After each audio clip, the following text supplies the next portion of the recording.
All right, class. Welcome back to ST403, Advanced AI Ethics and Starfleet Law. Today we delve into the early, very messy legal history of artificial sentience, specifically the trial that established Data's rights, which I assure you was much more thrilling than the current Standardized Synthetic Persons Act, Chapter 14. This is a foundational case for understanding in the context of emerging technologies. Ideology. Now, I'm aware this is a retrograde file. Your curriculum requires that you experience historical media in its original suboptimal format. This transfer, dating back to a 2380s archival format known only as MPEG-2, is the most authentic we could access before the resolution degraded to mere colored static. We observe these formats not just for novelty, but as a reminder that even the medium itself can carry implicit biases, a kind of semiotics of presentation. Professor, my chronometer indicates that this video employs a narrative approach, a host, with excessive vocal fluctuation and unnecessary hand gestures.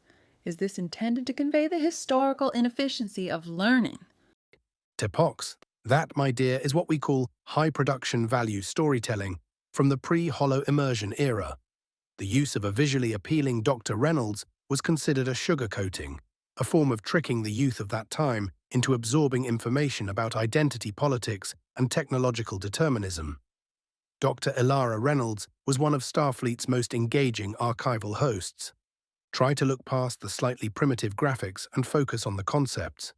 Your assignment is to trace how the binary opposition of Bele and Lokai, discussed in the tape's later segments, directly influenced the Federation's subsequent definition of personhood in the Data case.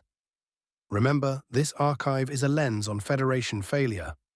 It shows us what happens when our technology, whether it's an emergent starship AI or the simple absence of digital equity, outpaces our ethics.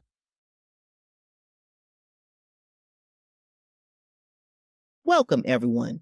Today, we examine the roots of synthetic life rights within the Federation. We often view our current age of fully sentient, recognized AI as inevitable, a natural step of progress. But to succumb to, the belief that the technology dictated its own outcome is to ignore the very human and often flawed ethical choices made along the way. Technological determinism. Our first artifact is a salvage component from a non-sentient Starfleet M5 computer. In the mid-23rd century, computers like this were intended to replace bridge crews entirely. This period shows a foundational ideology, the belief that synthetic efficiency was superior to organic command. However, the M5's ultimate failure proved that the cold logic of an unburdened machine could conflict with Starfleet's moral code. Professor, the narrator incorrectly attributes the M5's failure solely to ideology. The core issue here is a flawed system design, not an inherent ethical bias in the desire for efficiency. The failure to build in agency from the start created the danger. Tepox is technically correct on the technical failure, but you miss the sociological point. The will to replace the crew entirely, that's the ideology we must critique, about state action overriding ethics.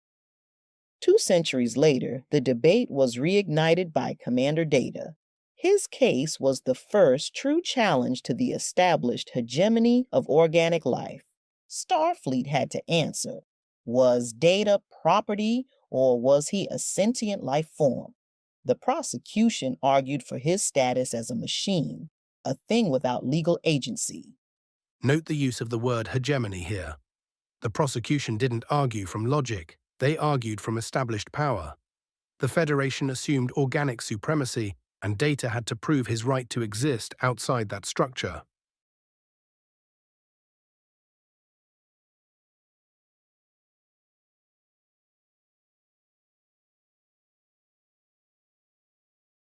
This hearing, convened on Stardate 42527.4, is to determine the legal status of the android known as Data. The Office of Judge Advocate General has rendered a finding of property the defense has challenged. Commander Starfleet has a sacred duty to seek out new life. It must also recognize that life when it stands before it. And there it sits, waiting. Commander, what are you? An android. The Commander is a physical representation of a dream, an idea conceived of by the mind of a man. Its purpose, to serve human needs and interests. It's a collection of neural nets and heuristic algorithms. Its responses dictated by an elaborate software written by a man. Its hardware built by a man. And now a man will shut it off. Pinocchio is broken. Its strings have been cut. Commander Riker's cold, calculated demonstration was a powerful use of semiotics. He wasn't merely arguing, he was using the sign of Data's inert body to forcibly convey the message of property to the court, attempting to strip away Data's inherent agency through immediate, brutal impact. The chilling effectiveness of that act underscores how deeply entrenched the ideology of organic superiority was, even in the supposedly enlightened Federation. Riker's demonstration is an effective use of semiotics. He is using the sign of the inert body to signify property to the court, overriding Picard's argument about agency through immediate physical semiotic impact. Precisely. And this physical act of shutting him down reveals the Federation's initial path of incorporation. They wanted the benefits of Data's function without recognizing the cost of his personhood. The law was designed to incorporate the machine into service, not into society. This entire scene is a cautionary tale about how power structures resist definition shifts. The story of the Soong-type androids, though unique, set a precedent that later struggled against the forces of incorporation. Here, we see two communicator badges. The second, more advanced model was released just years after Data's ruling, yet contained restrictive subroutines explicitly banning its central AI from accessing Starfleet personnel files. This is a classic example of how a revolutionary legal truth was cautiously incorporated into the existing military power structure, but only in a way that limited the potential spread of AI influence. The ruling secured one android's freedom, but the prevailing ideology of caution and control remained dominant, casting a long shadow on future synthetic life forms. This entire complex ethical framework, stretching from the M5 to Data, is a critical lens for understanding subsequent developments in AI, where uncontrolled synthetic life again challenged Starfleet's definitions.